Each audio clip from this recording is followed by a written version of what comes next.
ಓಂ ನಮೋ ನಾರಾಯಣ. ಓಂ ನಮೋ ನಾರಾಯಣ. ಈಗ ನಾನು ಏನು ಮಾತಾಡೋಕ್ಕೆ ಬಂದಿದ್ದೀನಿ ಏನು ಅಂತಂದರೆ, ಇವಾಗ ಒಂದು 2-3 ವಿಷಯ ಇದೆ. ಒಂದು ಡಿ ಕೆ ಶಿವಕುಮಾರ್ ಆ್ಯಂಡ್ ಸಿದ್ದರಾಮಯ್ಯನವರು, ಒಂದು ಶಶಿ ತರೂರು ಕೇರಳ, ಮತ್ತು ಮೂರನೇದು ರಾಹುಲ್ ಮತ್ತು ನಮ್ಮ ರಾಜ್ಯದ ದೇಶದ ಸಮಗ್ರ ಹೋರಾಟಕ್ಕೆ ಅವರು ಎಷ್ಟು ಮಟ್ಟಿಗೆ ಮಾತಾಡ್ತಾ ಇದ್ದಾರೆ ಸೆಕ್ಷನ್ನಲ್ಲಿ ಅಂತ ಇಷ್ಟು ಗೊತ್ತಾಗಿದೆ. ಸಣ್ಣ ಪುಟ್ಟಾಗಿ ವಿಷಯಗಳು. ಇದನ್ನೀಗ ನಾನು ನಿಮಗೆ ವಿಷಯನಿಗೆ ಹೇಳ್ತಾ ಇರ್ತೀನಿ. ಈಗ ರಾಜ್ಯದಿಂದನೇ ಶುರು ಮಾಡ್ಕೊಳ್ಳೋಣ. ನಮ್ಮ ಮುಖ್ಯಮಂತ್ರಿ, ರಾಜ್ಯದ ಮುಖ್ಯಮಂತ್ರಿ ಇದ್ದಾರಲ್ಲ, ಅವರು ಮತ್ತು ಡಿ ಕೆ ಶಿವಕುಮಾರ್ ಇಬ್ಬರೂ ವಿಧಾನಸಭೆಯಲ್ಲಿ ಒಬ್ರಿಗೊಬ್ಬರು ಮಾತಾಡ್ತಾ ಕಾಲೆಳ್ಕೊಂಡ್ರು. ಕಾಲೆಳೆಯೋದಕ್ಕೆ ಆರ್ ಅಶೋಕ್ ಅವರು ಡಿ ಕೆ ಶಿವಕುಮಾರ್ಗೆ ಪ್ರಸ್ತಾಪ ಮಾಡಿ ಹೇಳಿದ್ರು, ಅಲ್ಲ ಸ್ವಾಮಿ, ಯಾರ ಜೊತೆಗೆ 53 ಜನ ಅವರೇ, ಯಾರ ಜೊತೆಗೆ 45 ಜನ ಅವರೇ ಗೊತ್ತಿಲ್ಲ, ಹೇಳ್ತೀರಾ ಹಂಗಂತ ಕೇಳೋದು. ಹಾಗೆ ಹೇಳಿದ್ರು, ಬೆಳಗ್ಗೆ ನಾಷ್ಟ ಮಾಡುವಾಗ, ತಿಂಡಿ ಮಾಡುವಾಗ ಎಲ್ಲ ಸಿದ್ದರಾಮಯ್ಯನ ಜೊತೆ ಇರ್ತಾರೆ. ಸಿದ್ದರಾಮಯ್ಯ ಎಲ್ಲ ಮಾತಾಡಿಕೊಂಡು ಇದೆಲ್ಲ ಆದಮೇಲೆ ರಾತ್ರಿಗೆ ಇನ್ಕ್ಲೂಡಿಂಗ್ ಸಂತೋಷ್ ಲಾಡನ್ನು ಸೇರಿದಂಗೆ ಏನೋ ಇವರೆಲ್ಲರೂ ಡಿ ಕೆ ಶಿವಕುಮಾರ್ಗೆ ಸಂಜೆ ಆದರೆ ಸೇರ್ತಾರೆ ಅಂತ. ಇದು ಹೆಂಗೆ ಇದು? ಯಾವಾಗ ಇವರ ಸಮಸ್ಯೆ ಬಗೆಹರಿತದೆ? ಯಾವಾಗ ಈ ಮುಖ್ಯಮಂತ್ರಿ ಅನ್ನೋ ಒಂದು ಪದ ಬದಲಿ ಆಗುತ್ತಾ ಆಗಲ್ವಾ? ಅದಕ್ಕೆ ತೆರವು ಇದನ್ನು ಹೇಳ್ಬೇಕಲ್ವ ಅವರು. ಅಲ್ಲ, ಮತ್ತು ರಾಜ್ಯ ಸರ್ಕಾರದಲ್ಲಿ ಕೆಲಸ ಹೆಂಗಾಗುತ್ತೆ? ನೀವು ಯಾರು ಮುಖ್ಯಮಂತ್ರಿ ಅಂತಲೇ ಇನ್ನೂ ಗೊತ್ತಾಗಿಲ್ಲ ಹಂಗಂದರೆ ಯಾರಿಂದ ಯಾರು, ಯಾವ ಅಧಿಕಾರಿಗಳು ನಿಮ್ಮ ಮಾತಿಗೆ ಕೇಳ್ತಾರೆ ಮಿಸ್ಟರ್ ಸಿದ್ದರಾಮಯ್ಯ ಅವರೇ? ರಾಜ್ಯಸಭೆಯಲ್ಲಿ ಇದರಲ್ಲಿ ರಾಜ್ಯದಲ್ಲಿ ವಿಧಾನಸಭೆ ಅಧಿವೇಶನದಲ್ಲಿ ಆರ್ ಅಶೋಕ್ ಅವರು ಕೇಳಿದಂಥ ವಿಷಯಗಳು. ಮತ್ತು ಎರಡನೇದು, ಆರ್ ಅಶೋಕ್ ಅವರು ಇವತ್ತು ಒಂದು ಹೊಸ ರಾಮ್ಜಿ ನರೇಗಾ ವಿಷಯವಾಗಿ ಇದನ್ನು ಎತ್ಕೊಂಡು, ನಾವು ತೆಗ್ದಿದ್ದು ಹೌದು ಸ್ವಾಮಿ, ಮಹಾತ್ಮ ಗಾಂಧಿನ ಹೆಸರಿನಿಗೆ ತೆಗ್ದಿದ್ದೀವಿ, ನಿಜ ಹೌದು, ನೀವು ಎಷ್ಟು ಗಾಂಧಿಗಳಲ್ಲಿ ಇರ್ತೀರ ಹಂಗಂತ ಹೇಳ್ಕೊಂಡವರು ಸುಮಾರು 450 ಹೆಸರುಗಳನ್ನೀಗ ಗಾಂಧಿ ಹೆಸರಲ್ಲಿ, ಅಂದರೆ ನೆಹರು ಹೆಸರಲ್ಲಿ, ಇಂದಿರಾ ಗಾಂಧಿ ಹೆಸರಲ್ಲಿ, ರಾಜೀವ್ ಗಾಂಧಿ ಹೆಸರಲ್ಲಿ, ಸಂಜಯ್ ಗಾಂಧಿ ಹೆಸರಲ್ಲಿ ಇರ್ತಕ್ಕಂಥ ಎಲ್ಲ ಹೆಸರನ್ನು, ನಾಗರಹೊಳೆಗೂ ರಾಜೀವ್ ಗಾಂಧಿ ಅರಣ್ಯ ಪ್ರದೇಶವಂತೆ, ಸಾಗರ್ಗೂ ಅಯ್ಯೋ ಏನಪ್ಪ ಅಲ್ರಿ, ಎಲ್ಲಿಂದ ಎಲ್ಲಿಗೆ ಅವೆಲ್ಲ ಹಿಂದೆನೇ ಆಗೋಗಿದೆ ಅದ್ರ ಹೆಸರುಗಳೆಲ್ಲ. ಅವನಿಗ ನೀವು ಬದಲಿ ಮಾಡೋಕ್ಕೆ ಹೋಗ್ಬೋದು. ಆದರೆ ಇವರು ನರೇಂದ್ರ ಮೋದಿಯವರು ಒಂದೇ ಒಂದು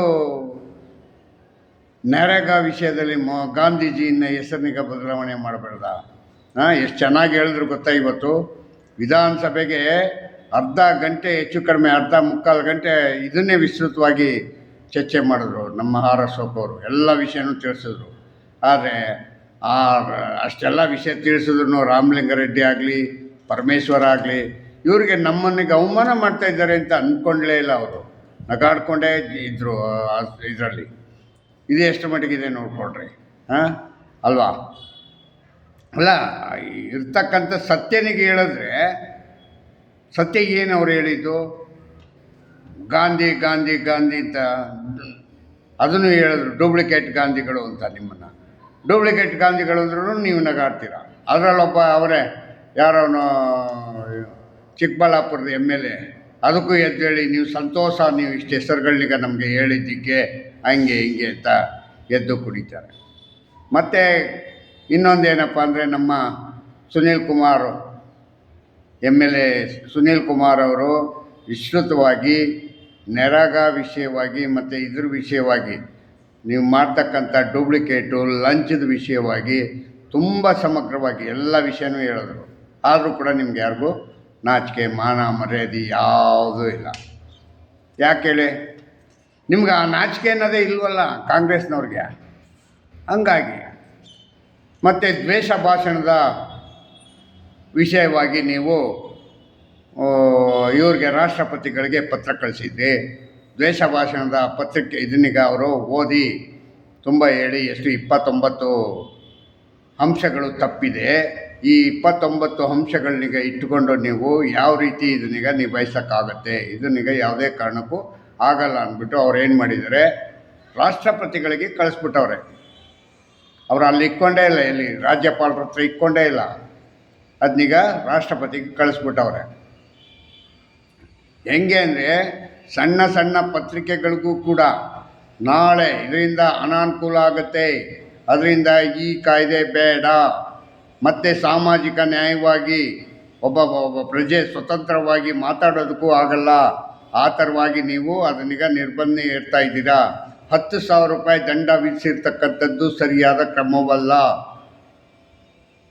ಮತ್ತು ಇನ್ನೇನು 2 ವರ್ಷ ಜೈಲು ಶಿಕ್ಷೆ ಅಲ್ಲ ರೀ. ದುಡ್ಡೇ ಇಲ್ದಿದ್ದವನ ಹತ್ರ ನೀವು ಯಾವ ರೀತಿ, ನಮ್ಮ ಇಡೀ ಕರ್ನಾಟಕ ಏನೋ ಶ್ರೀಮಂತ ರಾಜ್ಯನ, ನಿಮ್ಮ ವಿಷಯವಾಗಿ ಶ್ರೀಮಂತರೇ ಮಾತಾಡ್ತಾರೆ ಅಂತನ.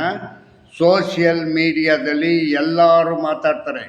ಎಲ್ಲರೂ ಮಾತಾಡುವಾಗ ನೀವು ಈ ಕೇಸ್ ಹಾಕ್ಕೊಂಡು ಮತ್ತೆ ಅದನ್ನೀಗ ರುಬ್ಕೊಂಡು ಕೂತ್ಕೊಂಡ್ರೆ ಈ ಕೇಸ್ಗೆ ಯಾರು ಹೊಣೆ ಆಗ್ತಾರೆ? ಪೊಲೀಸ್ನವ್ರಿಗೆ ಕೆಲಸ ಕೊಡ್ತೀರ ಅಷ್ಟೇ.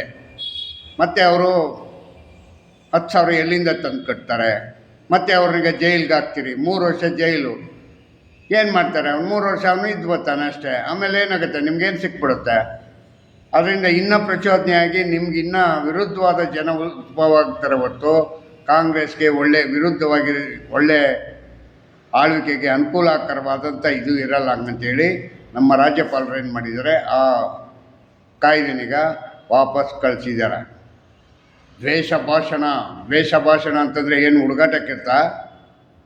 ಹೇಳಕ್ಕೆ ಮಾತ್ರ ದ್ವೇಷ ಭಾಷಣ, ಅದರಲ್ಲಿ ಸಣ್ಣ ಸಣ್ಣ ವಿಷಯನೂ ಕೂಡ ವಿರುದ್ಧವಾಗಿಬಿಡುತ್ತೆ ಅಲ್ವಾ? ಆ ವಿರುದ್ಧ ಆದಂಥ ವಿಷಯಗಳನ್ನೀಗ ಸಣ್ಣ ಸಣ್ಣ ವಿಷಯನ ವಿರುದ್ಧ ಅದು ಕೇಸ್ ಹಾಕ್ಕೊಂಡು ಪೊಲೀಸ್ನವರು ಮತ್ತು ಈ ಸಾರ್ವಜನಿಕರು ಇದನ್ನು ಮಾಡ್ತಾನೆ ಇದ್ದರೆ ಹೆಂಗಾಗುತ್ತೆ? ಸುನೀಲ್ ಕುಮಾರ್ ದೇಸಾಯಿ ಅವರು ಇವರು ಯಾರೋ ವಲಸಿಗ ಬಾಂಗ್ಲಾದೇಶದ ವಲಸಿಗರು ಇಷ್ಟು 1,000 ಜನ ಇದ್ದಾರೆ, ಇಷ್ಟು ಲಕ್ಷಾಂತರ ಜನ ಇದ್ದಾರೆ ಅಂತ ಹೇಳಿದ್ರೆ, ಇದನ್ನು ಮಾತ್ರ ನಿಮ್ಮ ಕಾಂಗ್ರೆಸ್ನವರು ಯಾರು ಅದನ್ನೀಗ ಸರ್ವೆ ಮಾಡೋಣ, ಇಲ್ಲ ಅವ್ರಿಗೆ ನಮ್ಮ ರಾಜ್ಯದಿಂದ ಹೊರ ಹಾಕೋಣ ಹಂಗಂತೇಳಿ ಹೋಗೋಕ್ಕೆ ಇದನ್ನು ಮಾಡೋಕ್ಕೆ ಎನ್ಕ್ವೈರಿ ಮಾಡೋಕ್ಕಾಗಲ್ಲ. ಇವರು ಏನೋ ಸ್ವಯಂಕೃತವಾಗಿ ಕೇಸ್ನೀಗ ದಾಖಲಿಸ್ಕೋತಾರೆ ಯಾರು ಪೊಲೀಸ್ನವರು. ಯಾರ್ದನ್ನ? ಹಿಂದೂಗಳನ್ನ. ತಾಕತ್ತಿದ್ರೆ ಹೋಗಿ ಸ್ವಾಮಿ, ಅವ್ರ ವಿರುದ್ಧ ಮಾಡಿ ಸ್ವಯಂ ಪ್ರೇರಿತವಾಗಿ. ಎಷ್ಟೊಂದು ಕೆಲಸ ಇದೆ ರೀ ಮಾಡೋಕ್ಕೆ, ಮಾಡಿರಿ ನೋಡೋಣ.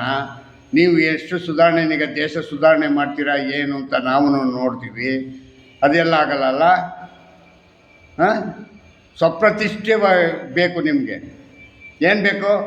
ನಿಮಗೆ ದುಡ್ಡು ಬೇಕಷ್ಟೇ, ಲಂಚ ಬೇಕು. ಅದೀಗ ಅಧಿಕೃತ ಮಾಡಿಬಿಡಿ ಸ್ವಾಮಿ ವಿಧಾನಸಭೆಯಲ್ಲಿ. ಸುಮ್ಮನೆ ಯಾಕೆ? ಯಾರು ಅವರು ಇವರಿದಾರಲ್ಲ, ಅಬ್ಕಾರಿ ಇಲಾಖೆಯಿಂದ ಮಾಡೋರಲ್ಲ, ಈಗಾಗಲೇ 4,000 ಕೋಟಿನೋ 3,000 ಕೋಟಿನೋ ಅಂತ ಹೇಳ್ತಾವ್ರಲ್ಲ, ಇದು ತಗೊಳ್ಬೋದು ಅಂತೇಳಿ ಅದೇ ಚರ್ಚೆನಲ್ಲಿ ಹಂಗೆ ಭಾಗ್ಯ ಮಾಡಿ ಕಂಟಿನ್ಯೂ ಮಾಡಿಬಿಡಿ.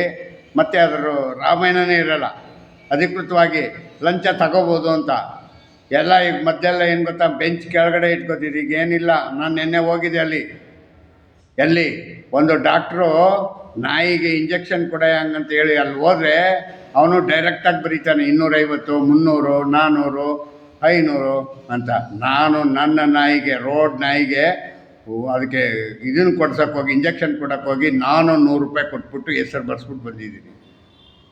ಇನ್ನೇನು ನಿಮ್ಮ ಸರ್ಕಾರದಲ್ಲಿರ್ತಕ್ಕಂಥವ್ರು ಯಾರು ಇಸ್ಕೊಳ್ಳಲ್ಲ? ಯಾರು ಇಸ್ಕೊಳ್ಳಲ್ಲ ಹೇಳಿ? ಎಲ್ಲಿ ನಿಮ್ಗೆ ಲಂಚ ನಿಂತೋಗಿದೆ? ಎಲ್ಲಿ ನಿಲ್ಲಿಸೋದಕ್ಕೆ ಪ್ರಯತ್ನ ಪಟ್ಟಿದ್ದೀರಾ? ಯಾವನಿಗಾದ್ರೂ ಸ್ವಾಭಿಮಾನ ಅನ್ನೋದೇ ಇಲ್ಲ.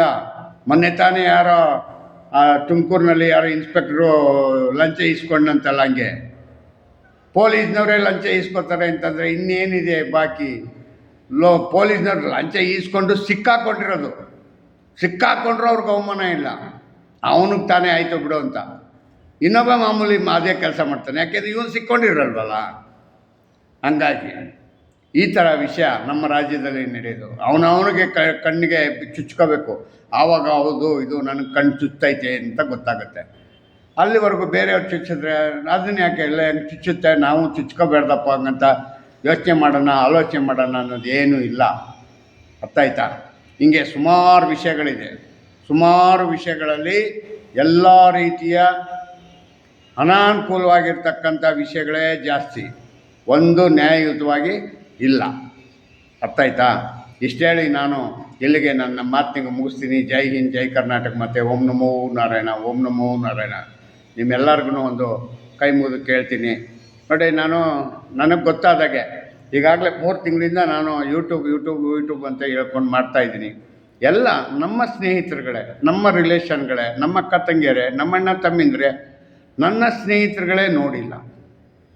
ಮತ್ತು ಏನು ಪ್ರೋತ್ಸಾಹ ಮಾಡ್ತೀರಾ ಅಂತ ನಂಗೆ ಅರ್ಥ ಆಗಲಿಲ್ಲ.